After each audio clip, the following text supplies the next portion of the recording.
nyo ba yung intro ko? Kunwari nababalance yung logbook pero agoy. Lagi po yung abono. Minsan sakto pero madalas kulang.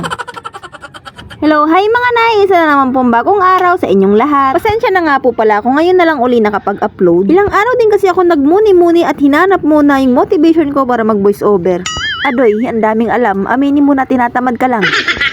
Anyway, habang ako'y nagluluto, naando naman nga si Bossing at nagwawalis sa labas. Sa pagkakatanda ko ay Sabado nung araw na to at straight nga yung schedule ko. Nagluto nga lang ako ng adobong manok para pambaon ni Bossing at pangulam ng mga bata dito sa bahay. Ma-share ko lang din na nung araw na to ay 3 araw na mula nung umalis si Mama at lumuwas pa Maynila. Kaya naman ang nanay nyo hindi malaman kung paano ang gagawin dahil nga meron akong trabaho. Tapos pumapasok pa yung aking mga estudyante, lalong-lalo na si Kuya Von na panghapon. 12 PM kasi yung pasok niya. Kaya iniisip ko kung sino mag-aasikaso sa kanya kapag ka ang oras ko ay 8 to 5 o kaya naman 11 to 9. Kaya naman nagkukumahog nga ako na nagsabi agad sa aking sir na, "Sir, meron po akong malaking problema."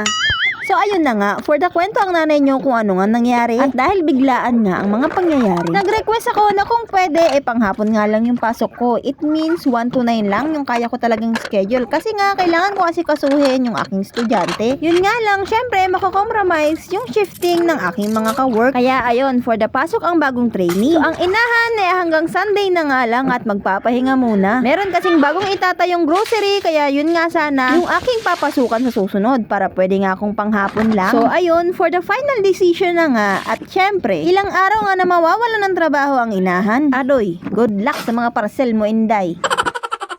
So ayun, lubos-lubusin mo na nga yung ilang araw na ipapasok mo dahil sa mga susunod na araw wala ka nang trabaho. Anyway, back to the video. Syempre, asikaso nga muna dito sa bahay bago nga pumasok. Yun nga lang, parang nagtagal pala yung video ko sa paghuhugas nitong mga plato. Ma-share ko lang din na habang nag-video ko nito pinakailaman nga ng aking Kuya Von yung aking cellphone. Kaya naman nalaglag. Ayun, wasak ang connector ng Bluetooth mic. So itong video na to yung last, nagagamit nga ako ng mic. Kasi yung mga susunod na video ayaw niya nang gumana, gawa ng medyo na bali nga. Hindi pala medyo, talagang bali as in. Kaya naman, order uli ng panibago para nga merong magamit. O diba, timing na timing, kung kailan ka talaga mawawala ng trabaho, saka ka talaga masisiraan din ng gamit. Adoy.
O diba, ang bilis ng transition, kakapasok pa lang pauwi na agad.